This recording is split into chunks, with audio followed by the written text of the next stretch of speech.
What happens in Georgia gets revealed one by one as the facts are unsealed. From the pit comes what they don't want you to see. When the daily nugget of truth is dropped with your host, BKP.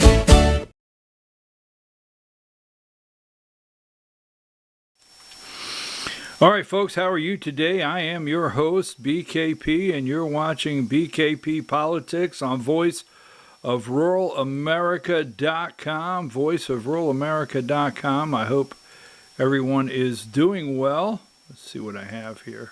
There we go. So, 1, 2, 3, what are we fighting for? I don't give a damn. Next stop is Vietnam, right? Country Joe McDonald. I promise I won't do that again. I know people are out there like, please do not do that again. But 1, 2, 3, what are we fighting for? You know what? I focus, my primary focus on this program is Georgia. I do keep up with national news. I keep up with world events. But so the Ayatollah, whoever this guy is, he's dead. So his son, that really hates us, he's in charge.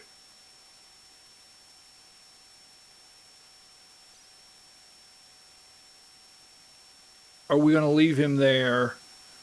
7, I think, as I come on the air, 7 U.S.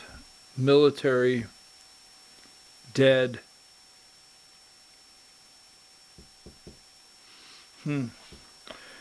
So, what are we fighting for? All right. Enough of that already, right? So I'm your host, BKP. Follow us on Substack, Vora, V-O-R-A, at BKP Politics. voiceofruralamerica.com, voiceofruralamerica.com, X, Rumble, YouTube, Facebook.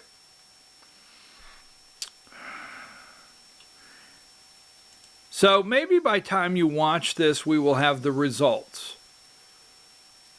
The results will be in from the 14th district. And I want to start there. We're gonna go back and go over SB 568. Talk about that for a minute. Yes, we're going to talk about the governor's race. One thing that I have a concern is, boxing. Remember, not ultimate fighting where you went in there and you bit the guy's ear off and you slapped him and you kicked him and you did a backflip and whatever all they do, right? But back in the day, we would have these fights. Frazier Ali, for you children's out there, right? Frazier Ali, whatever, Foreman, back in those days, right? And these guys would fight 12, 13 rounds, keep going. And when that bell would ring, they would stagger to the corner. I mean, we all watched Rocky, cut me, right? And they would get back up and stagger to the middle of the ring, try to throw punches till somebody fell down, it was over. I mean, I don't know, maybe I'm describing the Republican primary already. I mean, May 19th, we're March, April, May. We've got, wow. I mean, will the Republican primary, will all the candidates be wounded in a way that they can't recover enough by November 3rd, election day? Will the candidates have supporters and the pain is just too much to bear that they don't go back and vote? I'm serious. This Rick Jackson, Burt Jones. It's obvious Rick Jackson got in to win. Okay, he did. He got in it to win it. But I'm starting to pick up.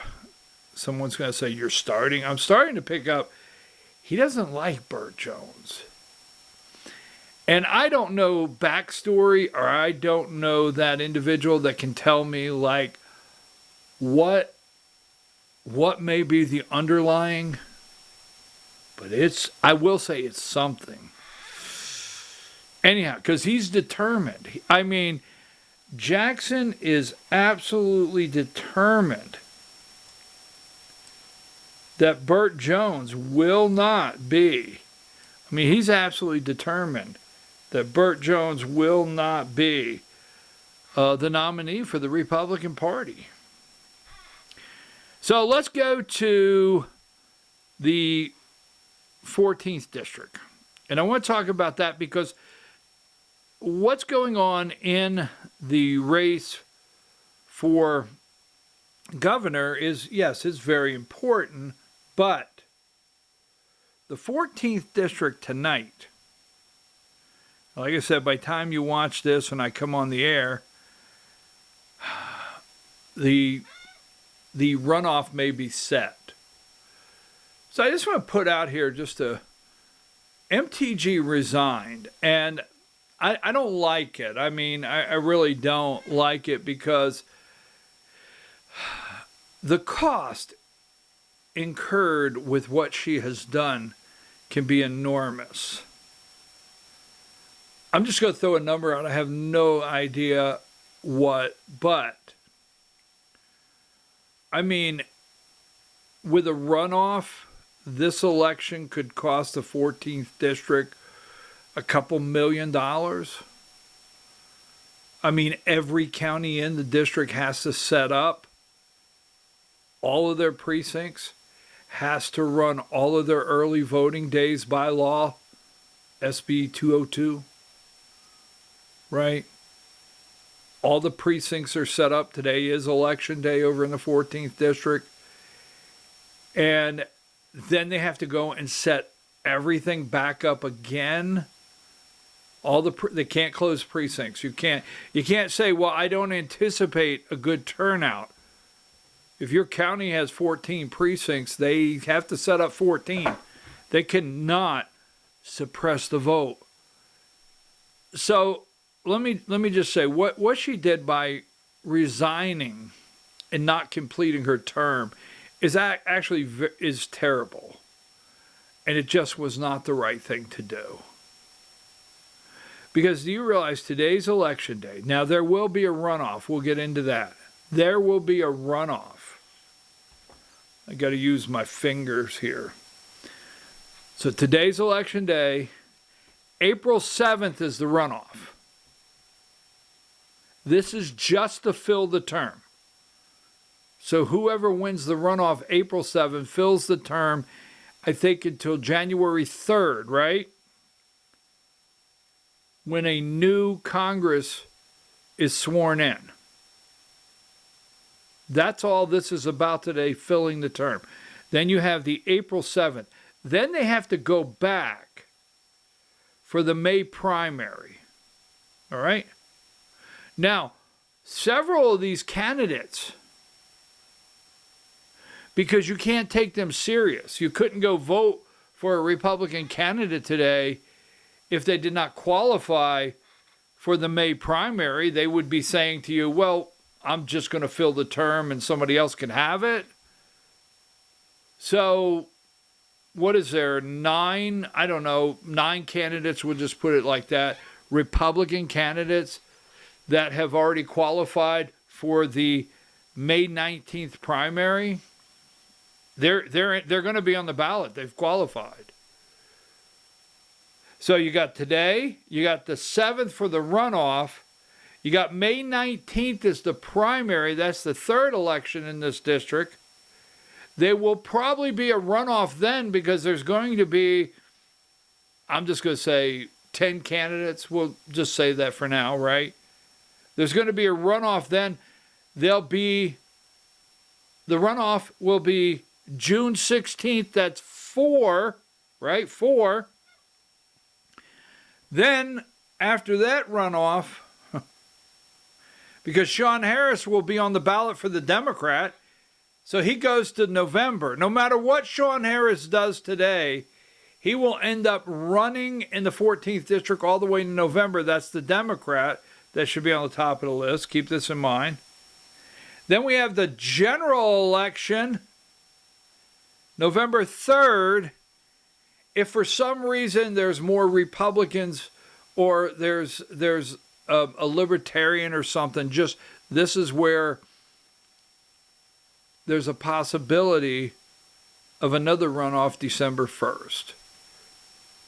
There's a possibility of 6 from today, counting today, 6 elections to determine who not only fills Marjorie Taylor Greene's seat, but is the next member of Congress in 2027.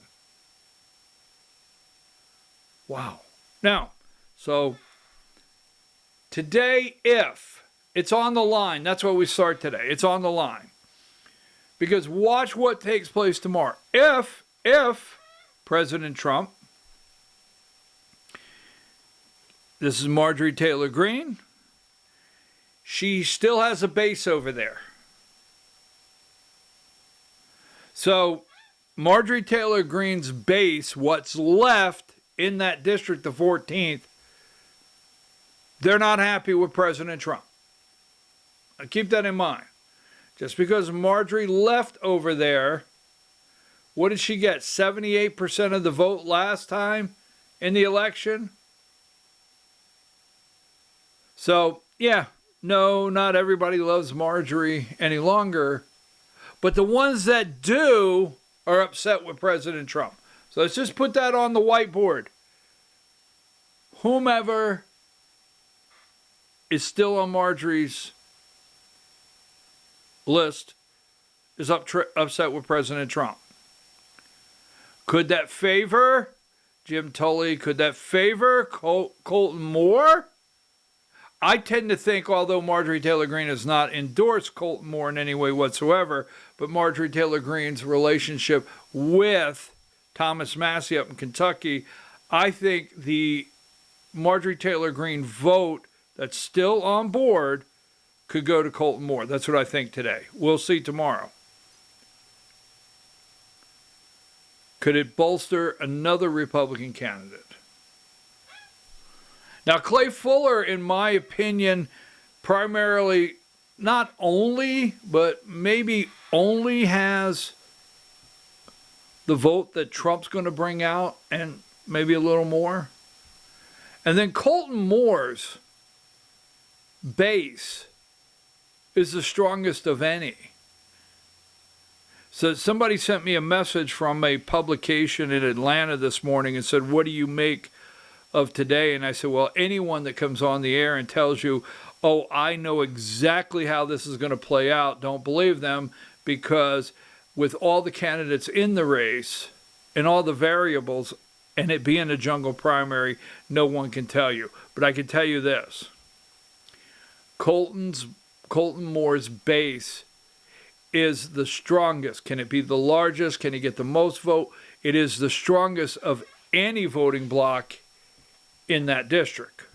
And they're coming out to vote.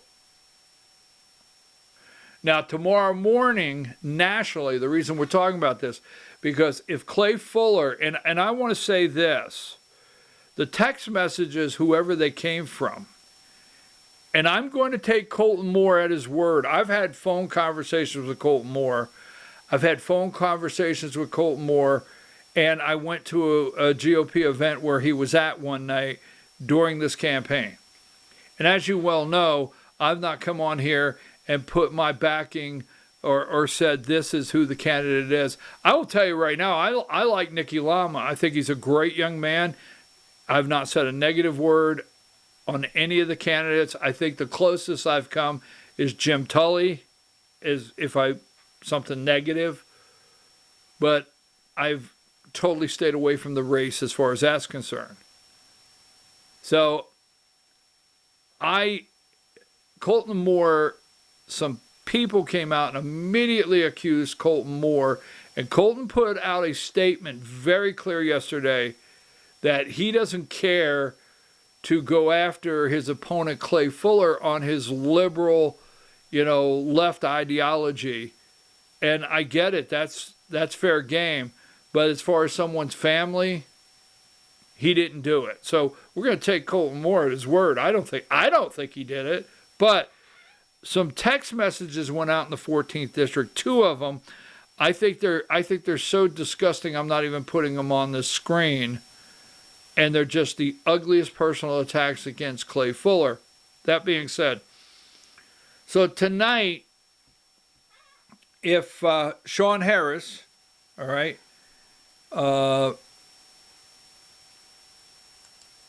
right now, this is my prediction. Again, I told you I like some candidates in the race. I like Nikki Lama. I think he's the long shot. I think he has a great political future. He's a great young man. He's from Dalton, just a good person. I don't think tonight it will be his night. But here are the 3 that we think will come out tonight. Now, Sean Harris, the gentleman next to the red tie, Clay Fuller, that's your Democrat. He should come out top vote getter. He should come out tonight as top vote getter. And because, one, he's a Democrat. Democrats are fired up. Even in the 14th district, don't think there's not Democrats in the 14th district. They're fired up. They've won 2 PSC statewide races in Georgia. Okay? They have taken every special election and just gone much further in the vote count against Republicans all across the state of Georgia. They are fired up, and there is some silent backlash on President Trump. I'll give you a minute if you want to throw something at the screen, get mad at me, but you're here because I'm going to deal primarily nothing but the truth. There's backlash against President Trump right now. There's backlash for multiple reasons. Kristi Noem, Pam Bondi, no one's been arrested.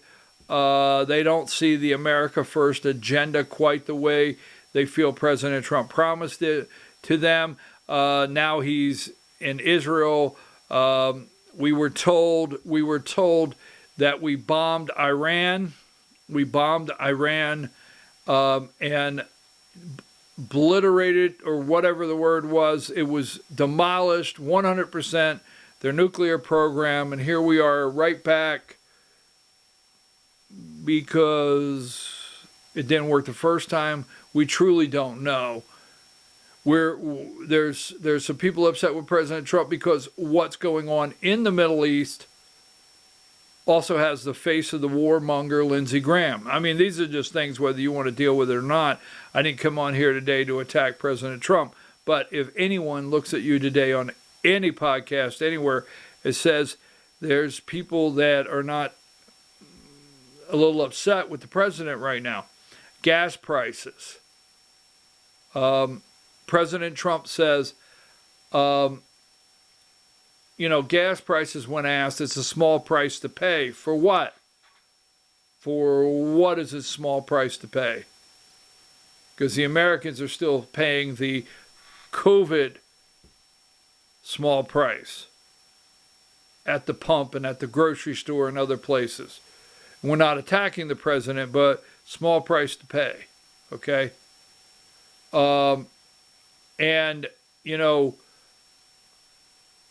Also, we have 7 Americans dead, okay? Small price to pay. There's some people quietly upset with the President of the United States. Now, people are upset in the 14th that he endorsed Clay Fuller. So here's the 3. Sean Harris, the Democrat, should be the top vote getter tonight. He should be number 1. The Democrats in all the counties in the 14th district should come out, strong numbers, and vote for him.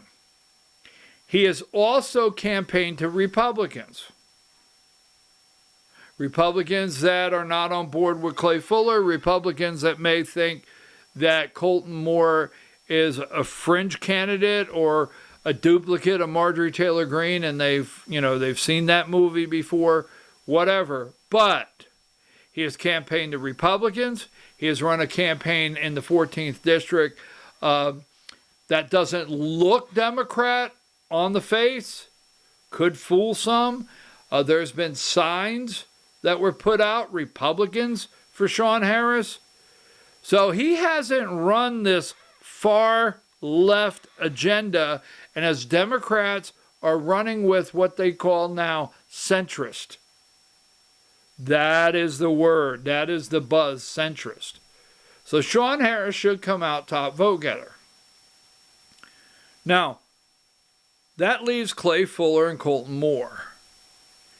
If Clay Fuller wins tonight, the second slot, the biggest question will be, obviously tomorrow, President Trump will brag about his endorsement and pulling Clay Fuller over the top and how great it is that President Trump did this.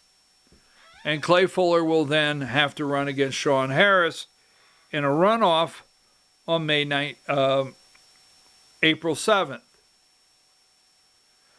But the big question will be, okay, because we know right here, here's President Trump's endorsement of Clay Fuller, all right, full and complete endorsement of Clay Fuller. So the question will be, who will come back? Because we know at the end of the night, it's not over.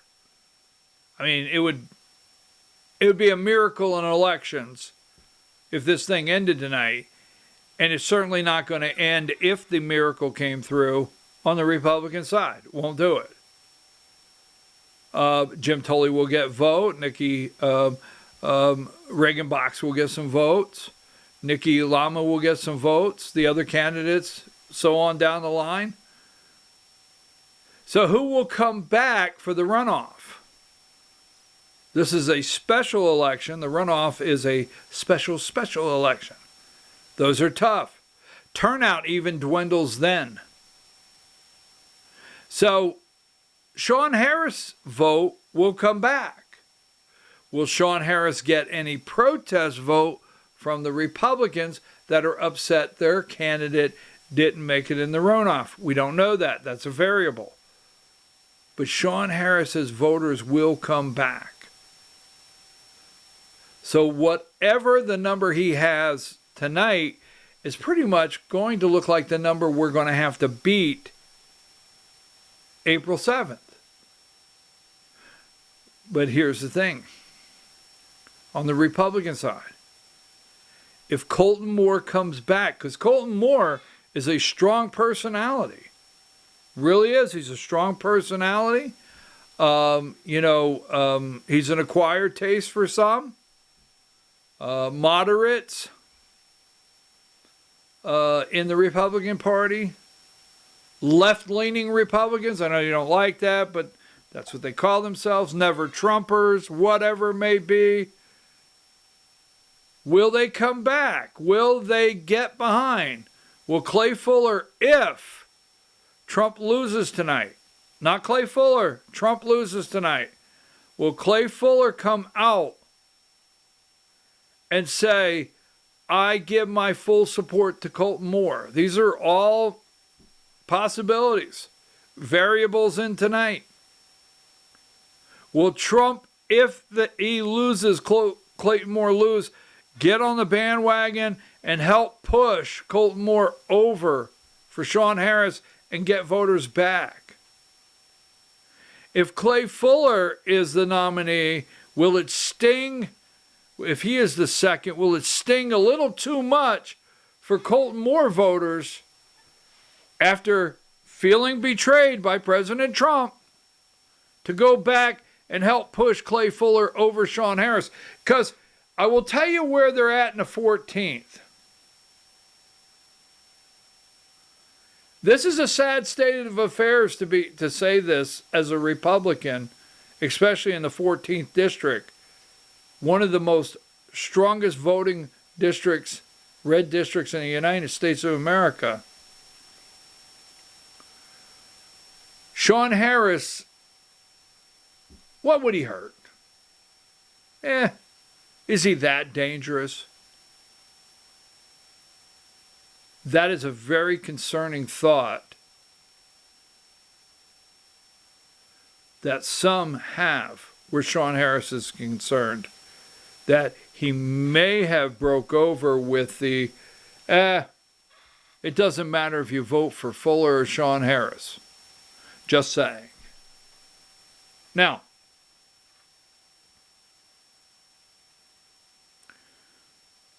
if you vote for Sean Harris and he wins as the Democrat, there's one more thing I want to put out here. A lot of people are not going to like what they're hearing right now, but it's all out there. If Sean Harris wins the 14th, and I'm talking all the way through, and Democrats take back the House, the 14th would have a representative in the majority.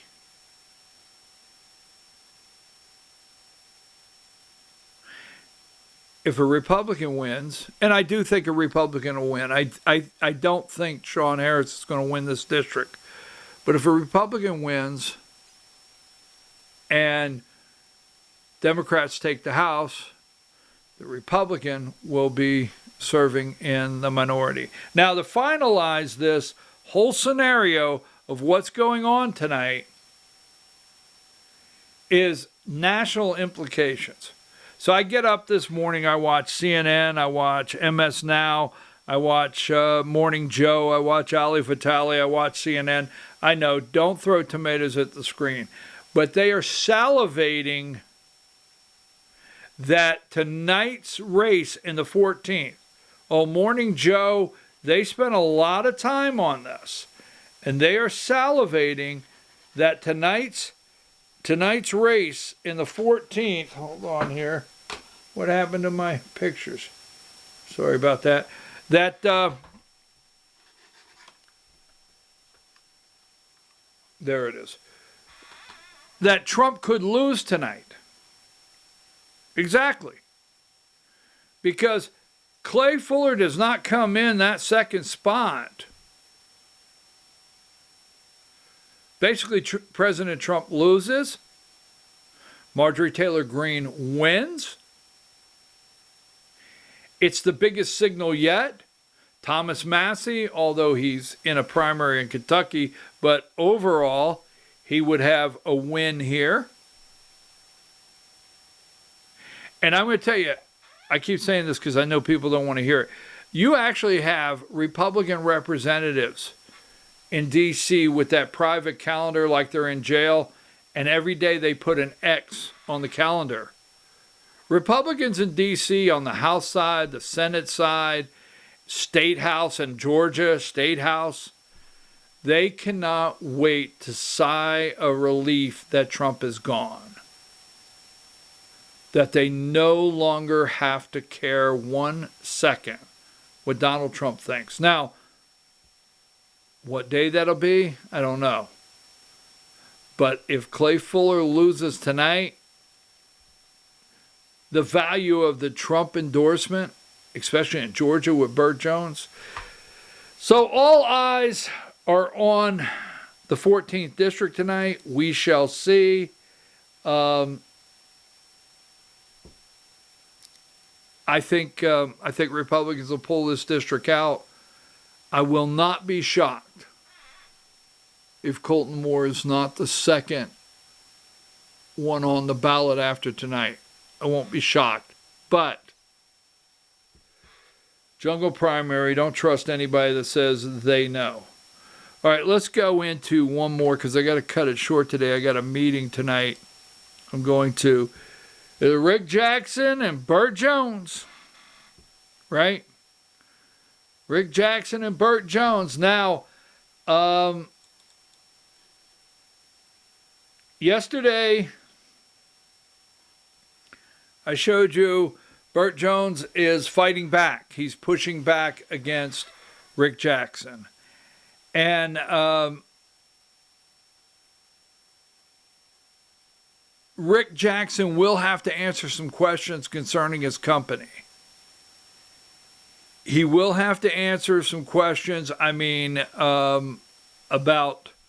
some of the profits, some of the associations his company had with different clinics across the country. He will end up probably have to answer these questions sooner or later for the voters. Rick Jackson sues Burt Jones for defamation amid heated governor race. So we brought this to you yesterday, right? And Burt Jones put out a website, slickrick.com. And here the warning shot. Sometimes a lawsuit is more than a lawsuit. Sometimes it's a campaign attack.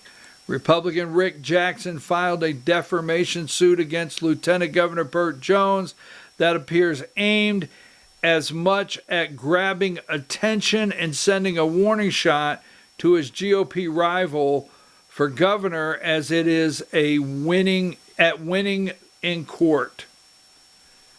You could tell by the opening lines, and I brought this to you yesterday, rather than standing on his record, fighting like an honest man, and earning the trust and support of Georgians, Burt Jones is resorting to what he knows best, cheap and dirty tricks. So, the lawsuit targets several recent statements by Jones that Jackson's team called defamatory and knowingly false, but it also sends a clear warning: keep up the attacks and risk getting dragged into court. So it looks like we have a possibility of our governor's race being played out in court. Wow, interesting. Now, so yesterday we brought you this. This is a website, Meet the Real Rick Jackson, the Real Rick Jackson, slickrickjackson.com, and the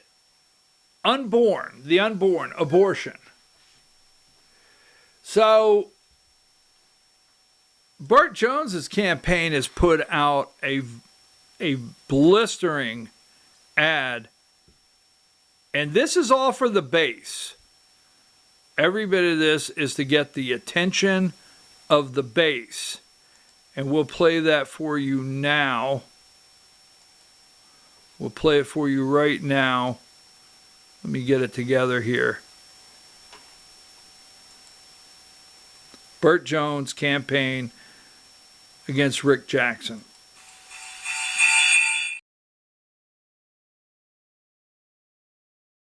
Billionaire Rick Jackson loves bragging about being filthy rich, but Jackson never says where his money came from. According to Breitbart News, Jackson profited off helping staff Planned Parenthood, America's largest abortion provider. Breitbart reported Jackson's company recruits for Planned Parenthood, who recently bragged abortions are at an all-time high. Next time you see a TV ad by billionaire Rick Jackson, remember all the unborn children who paid for it. Billionaire Rick Jackson loves bragging about being filthy rich, but Jackson never says where his money came from. According to Breitbart News, Jackson profited off helping staff Planned Parenthood, America's largest abortion provider. Breitbart reported Jackson's company recruits for Planned Parenthood, who recently bragged abortions are at an all-time high. Next time you see a TV ad by billionaire Rick Jackson, remember all the unborn children who paid for it. Billionaire. All right, so obviously this has really upset. This has really upset the Rick Jackson and the campaign.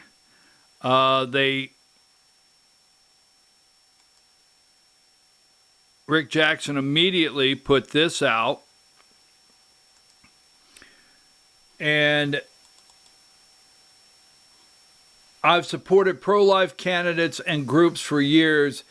Every life is precious. I will always fight to protect the unborn, Rick Jackson. All right. And then in response to that ad, his campaign put out right here.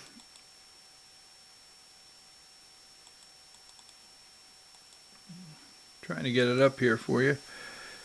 These attacks from Burt Jones are worse than lies. They are the opposite of the truth. Rick Jackson is the strongest champion for life in Georgia. He has given millions to nearly half a dozen Georgia-based crisis pregnancy centers whose mission is to help mothers choose life instead of abortions. He founded Faith Bridge, the largest Christ-centered adoption agency in the state, and he is the largest investor in Everlife, the only explicitly pro-life baby products company in America. Burt Jones is lying because he's losing badly, and then he popped out a poll that says that Jackson is winning. So, now let me say this, okay? I'm pro-life. Got it? I'm pro-life. I supported the heartbeat bill. If and when any conversation comes up about Brian Kemp, the positive side that I will make a comment where Brian Kemp, the governor, is concerned is he signed the heartbeat bill. Roe v. Wade was overturned by the Supreme Court. No one would ever, I would never believe in my lifetime that Donald Trump would end up being the pro-life president that would put 3 Supreme Court justices. I know we don't like the ruling they had on the tariffs. I got it. And on that day, we wanted to get rid of Amy Coney Barrett, and we don't like Neil Gorsuch. I get it. All right. But Donald Trump put Amy Coney Barrett, Neil Gorsuch, and Brett Kavanaugh on the court, and along with Clarence Thomas and Samuel Alito, Roe v. Wade was overturned in this country. That's where I'm at. But, are these two candidates going to go down the pro-life battle and leave the lane for, I know Democrats come up with affordability. Affordability wasn't a problem when Biden was in there, but Democrats have come up with that. Are Republicans going to take this lane right here, and this is the battle for the next 2 months, and leave that center lane for a layup on Democrats? I'm just wondering, is this the issue that should be, moving the needle on the governor's race right now? But anyhow, Jackson will have to answer for this. He will have to, and Burt Jones is putting it out there. He's putting it out there that says Jackson's company supported recruiting abortionists for Planned Parenthood. I mean, that's in the ad. So here is one of the things that may really, really be upsetting the Burt Jones campaign is how close Rick Jackson is trying to get to Donald Trump. This is obviously really upsetting the Burt Jones campaign. So, Iran war, okay? The Iran war evaluates Marco Rubio in Trump's 2028 succession jockeying. Trump has been informally polling the circle of friends and advisors about the 2028 election, which could pit some of the top administration officials against each other. So,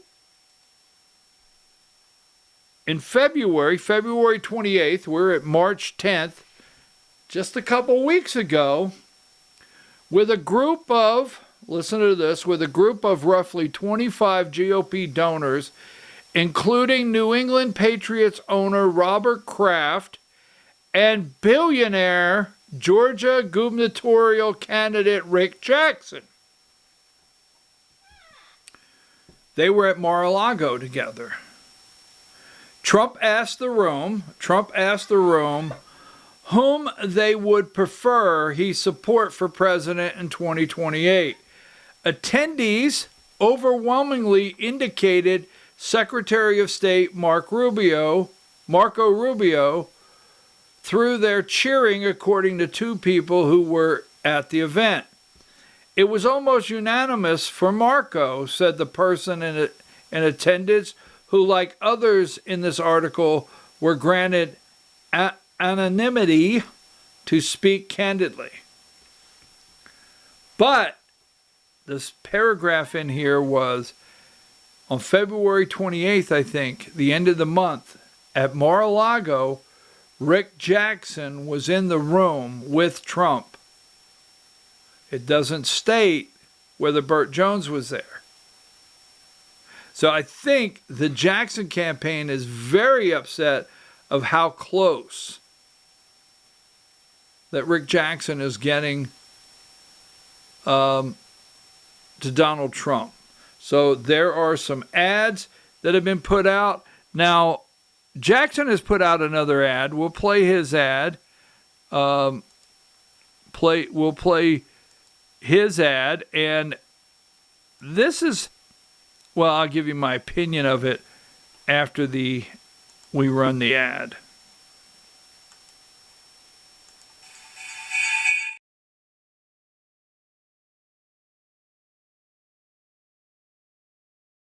I don't care if you're Muslim or Mongolian. You don't have the right to force your culture on our country. Conservative Rick Jackson. Too often, criminal illegals commit sick, violent crimes, victimize our children, and get away with murder. So here's my guarantee to them. Do that when I'm governor, and you'll end up deported or departed. Rick Jackson for Georgia. Any questions?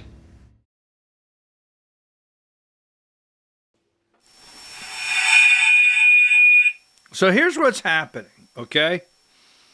Here's what's happening. Rick Jackson has a team, and that team is polling issues on the hard right.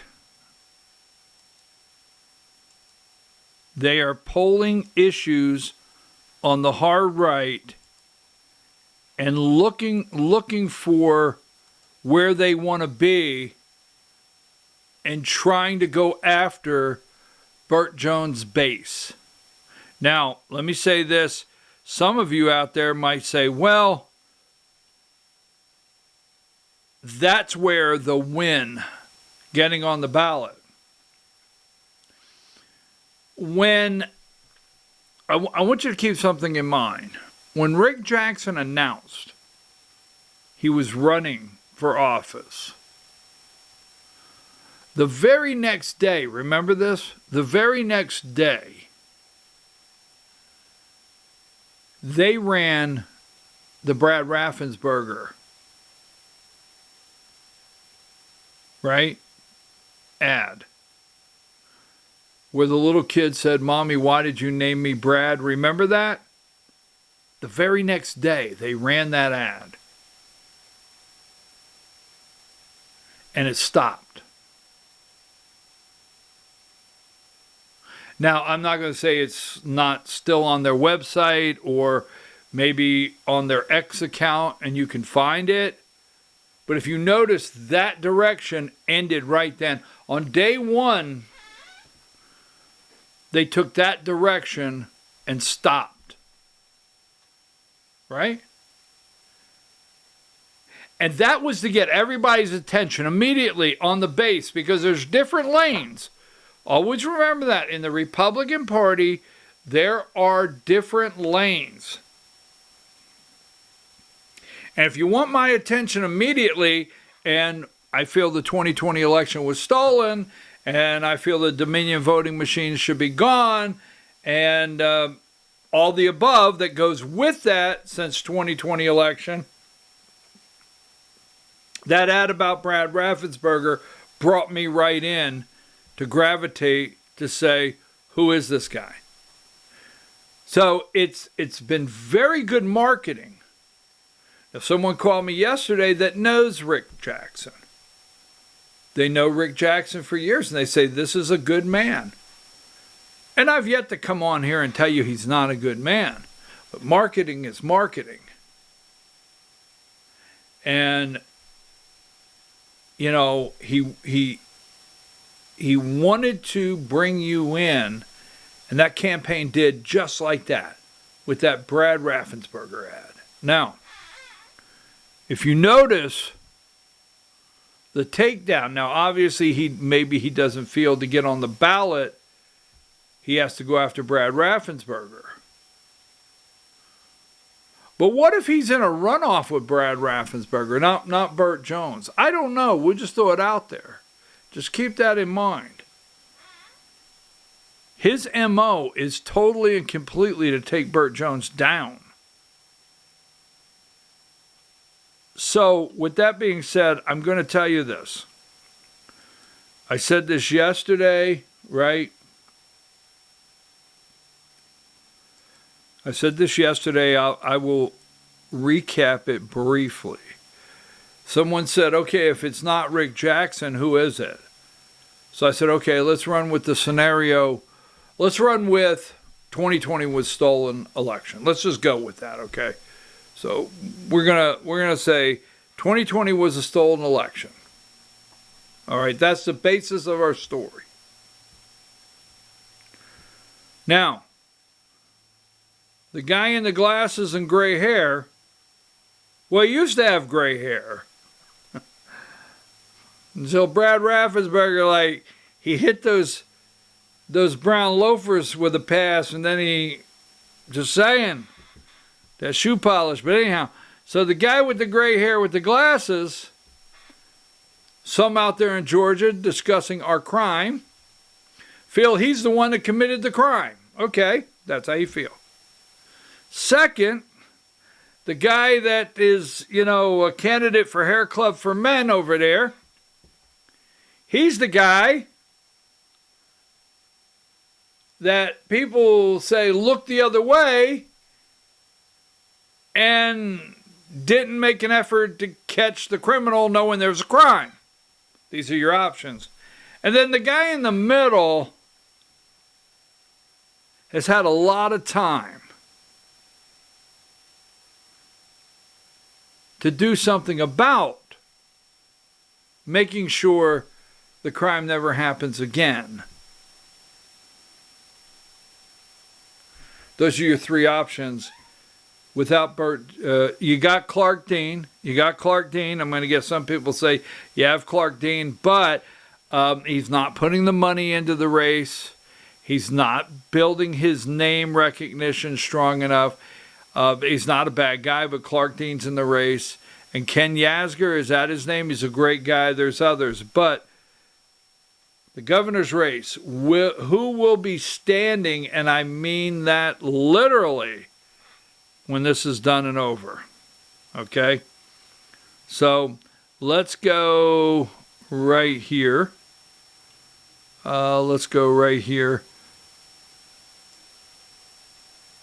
Remember, we're always told to vote red. I want to ask this question. I want somebody that has the nerve.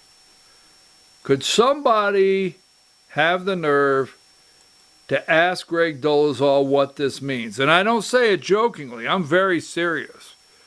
Could somebody have the nerve to ask Greg Dolezal what is with the bunny ears, right? State Representative Roa, is that her name? Roman? You see the pink bag right there? She went up to Greg and gave him that gift, and inside that gift is a pair of bunny ears. I do not know what's with that right there. Why did she give him a pair of bunny ears? Now, SB 568, continuing to be a hot subject. We told you this yesterday. If you look at the screen, 1, 2, 3, 4 Republicans were excused, had left the building before SB 568 came on the floor at 10:30 at night. We've asked the question why. And keep in mind, paper ballot bill does not make crossover. And I've been wondering two parts of Greg, the Wonder Boy,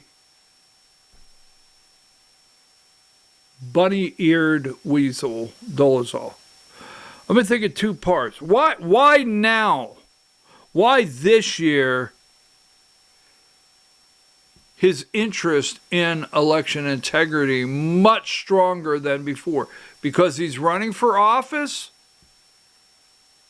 or because he's running for office? Did you get that? I'll give it to you in a minute. Is he concerned about the machines? Because Greg has never been on a statewide ballot. Were the machines okay when he was running in his state Senate district that he had pretty much sewed up? Right? Was it okay then? And now that he's running in a statewide race? So I asked this question because we're not going to spend a lot of time on this. I have a meeting to go to tonight. He came out and he said federal cybersecurity officials identified 9 security vulnerabilities in Dominion voting machines used in Georgia. State officials have known about this for years and no updates. Now we're headed into another election season. I'm going to put this little in parentheses. Now that I'm on the ballot, like nothing happened. That's not secure. It's reckless. Now that I'm on the ballot. Yes. When I was only running for my state Senate seat that I had a lock, right? But now that I'm on the ballot, this is reckless. Now I'm on the ballot. We got to do something about it. So my question, how come Burt Jones and Greg Dolezal did not decertify these machines for the past several years? I really just want to know why they haven't decertified these machines in the past several years. Okay, we got to keep up with the budget. There's a lot spinning around about the budget. We have to keep up with that. You want to ask your state. It's time you go to your state house rep. Ask your state house rep about SB 214 paper ballots over in the House. And what are they going to do about SB 189? Are they going to put something on the governor's desk that moves it out a year, the QR code, or are they going to do something about it? All right, folks. Tonight, very interesting, right? Very interesting what takes place tonight. Who will be 1 and 2 over in the 14th? Who will be 1 and 2 and the 14th.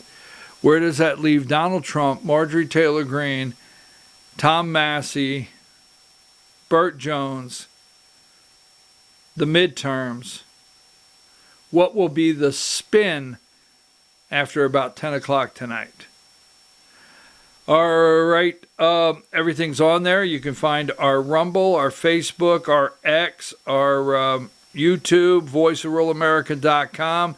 You can always text me, my phone number there. You can email me, bkp@bkppolitics.com, and our Substack, Vora, V-O-R-A, at BKP Politics. Until we meet again. Right, until we meet again. What happens in Georgia gets revealed one by one as the facts are unsealed. From the pit comes what they don't want you to see. When the daily nugget of truth is dropped with your host, BKP.